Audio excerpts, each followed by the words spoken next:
Good morning, YouTube. Hey, it's another exciting morning here on Operation RV. Thanks for checking back in here on part 2 of my air ride build for my F-100. I said exciting because my Dominator D2600 bags came in for the rear. I went ahead and got started on the passenger to kind of show you a demo and I get everything acclimated. We'll go ahead and run over here to the driver's side. I'll show you step by step on how you do this for your truck. Real quick, if you haven't already, hit that subscribe button, hit the bell notification. Scroll right down there into the description. You'll see all the parts here that we're doing on this rear. You can go ahead and put them in your shopping cart. It'll take you right over to Amazon so you can check out and go ahead and start building on your own ride. Stay tuned.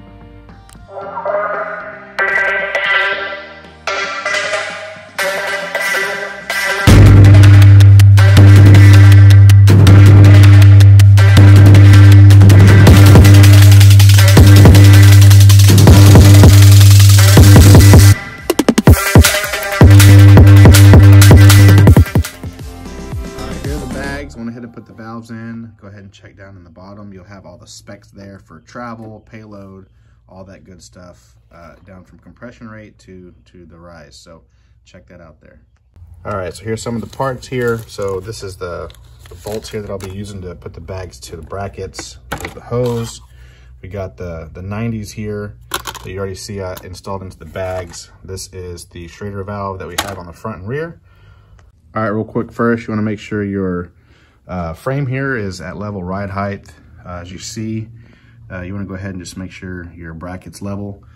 Here's where I kind of went into, I don't know, a little bit harder concept because I'm by myself. So what I had to do is hold my bracket up to the frame, and then I used my my Sharpie here. I went ahead and drew an outline of where I want it to be. Also, with taking in consideration how straight you are with your axle, and also looking down, because if you see these right here is where the back brackets bolt down to the bags for the top and to the rear. You want to make sure it's all symmetrical so when you do lower your vehicle, your bags don't twist. I went ahead and opened my tape to drop in to show you these bags collapse. I want to say they're at 2.5 inches. And so you see there, I'm still at 4. But a lot of mistakes that people make is not compensating the weight of your bed, gasoline, and everything else. Because I'm not doing a C-notch currently. I'm just going to go ahead and put my bags in. And right now it's really low, which I'm happy with that height. Later, if I want to go ahead and mess with that, I can go ahead and just cut off my bracket here and do my step notch. So if you pay attention here, I'll press down on the frame. You want to make sure you compensate on that movement. And so just with me standing on the back, it already traveled down about 1 inch. So you want to make sure you get your maximum height here on your bags. So next is configuring here this bottom bracket. So if you followed my other videos before, I did the axle flip here. Went ahead and made my own notches to keep everything stable and not to allow leaf spring wrap, which that's what happened to me under boost, is it just ripped the rear end out. It broke the U-joints and left me stranded. So I went ahead and added that. So if you checked into that, go ahead and click the link down there at the end of the video and it'll take you to that. So what you want to keep in mind is how far away we're going to do this weld. And again, you want to keep in mind where this lines up. It should be pretty much symmetrical. So again, when the bags get depressed with air, everything lines up. So the next thing we're going to do is we're going to weld underneath right here. See if we can get some footage there. And then we'll go ahead and put the bags on and I'll tack weld these, the bottom ones in. I got to raise my whole frame up so I can squeeze my bag in, get measurements, tack it in, take out my bag, do a full weld. And this side's pretty much done. We can go ahead and route the hoses and move over to the other side. And as you already see what I'm working with over here, you're working with fuel, so I'm using a barrier. I'm covering all this to make sure there's no sparks.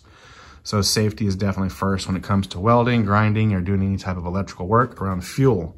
Make sure you're covered. Everything runs on that side. So when I start over there, it's gonna be a little bit longer because I gotta move my fuel out of the way. So let's get started here. Show you what we got. I failed to mention that I'm installing my bracket in this manner for two purposes. For one, there is clearance up under the brace here, the bracket. But for two, these leaf springs will come off later. And so once you take off the bolts, you literally take the nuts, you take the U-bolts, turn it out, they'll actually fall back out. I can drop everything down as far as the whole leaf spring suspension, and then I go ahead and install my 4-link. This is why I'm opting in this route, if you guys are wondering, or put it down there in the description on why I opted in this method. It's test fitted now. I don't have the bottom bracket welded, so what I went ahead and did is just attach the bag to the top. I went ahead and lifted up the entire frame here, as you see on the jack.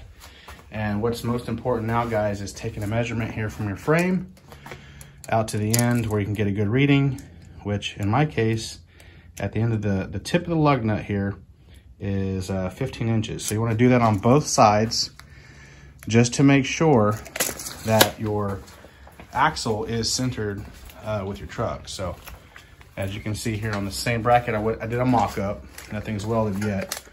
I just got to make sure before I tack that in on the passenger side that everything is equal. So there, 15 inches out. The bracket is on the inside right here, and it's further here on the outside, which matches a mirror image of this one. So this lets me know I'm safe to go ahead and just tack that in. So that's what I'll do now, is I'll just go ahead and tack these in, and we'll start working over here on the fuel side. I'm gonna go ahead and decompress it just to see what this looks like when it collapses here.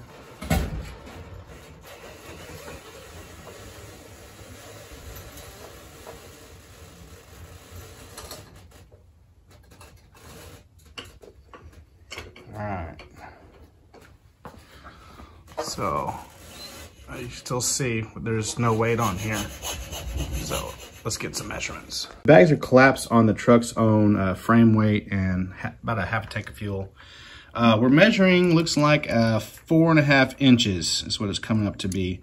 So once we get this truck bed here put on, which I want to say it weighs anywhere from 200 to 400 pounds, it's going to give us another 1.75 to 2 inch compression. So we're still at the bag's maximum compression rate, which I want to say they're 2.5.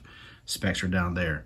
But what I wanted to make sure on film is after I decompressed it, you know, nothing moved. The bag is still parallel with everything. So I'm gonna go ahead and get this spot welded in and get this one situated, and we'll move over to the other side. Put my bracket up here, marked it with a marker here, and went ahead and used my grinding wheel and went ahead and took off all the rust. On the other side, I did use this hole here to do a rosette weld on the other side, just for added support. So I kept that in mind here on this side too. This doesn't affect it. So what I'm gonna do now is put this where it needs to go, put a level on it, and get her tacked in. All right, so we got the level on here. I got it marked here on my original mark. So let's go ahead and get it tacked in real quick.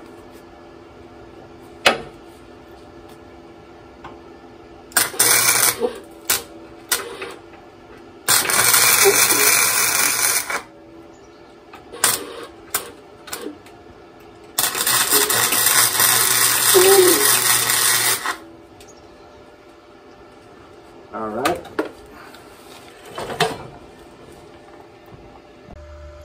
All right, she's level, she's tacked in. I went ahead and put a quick bead around here. And so we're gonna go ahead and just get the rest of this knocked out, the underneath, and I'll go ahead and show you how we set the bottom plate. Driver's side done. Extremely happy with how this came out. Everything lines up as far as all the measurements. Let me go ahead and pan out. We got passenger and driver side all wrapped up. So now we're gonna go ahead and tack in the bottom brackets. Go ahead and hook up all the hoses. I'll show you how I do that, and a really cool spot that I got planned out for it. Stay tuned.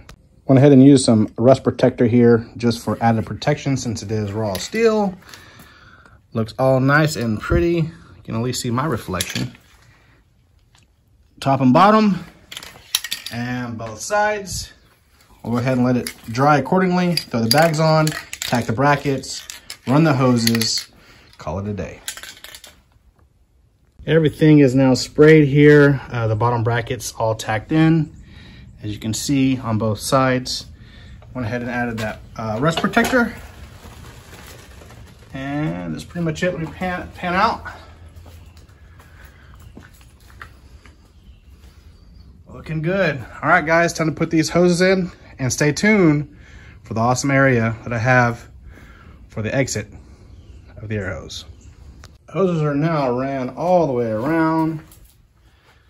And if you stayed through all the video, I went ahead and opted in right out here outside my license plate. So this is where I'll fill and depress the bags until later on when I get the bed installed.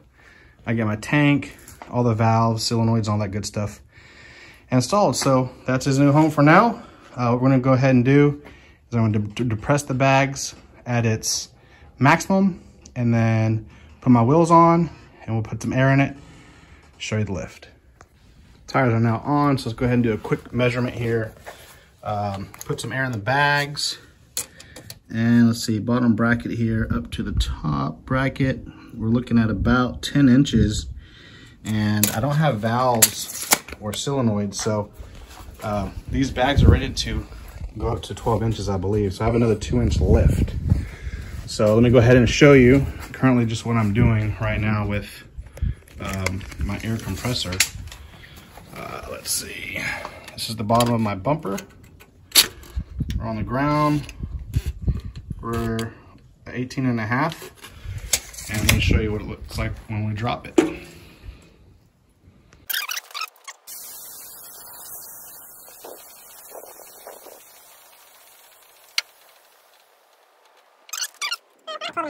I've already seen it go down to 11.5.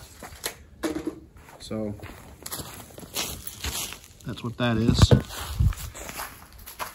Do a quick measurement right here. And we're a little under 5. So what is that? 4 3/4. And again, it can probably be depressed another 2 inches. So yeah, guys, let's go ahead and get out of the garage, and we'll get some up and down movements. I will go ahead and put some air on it.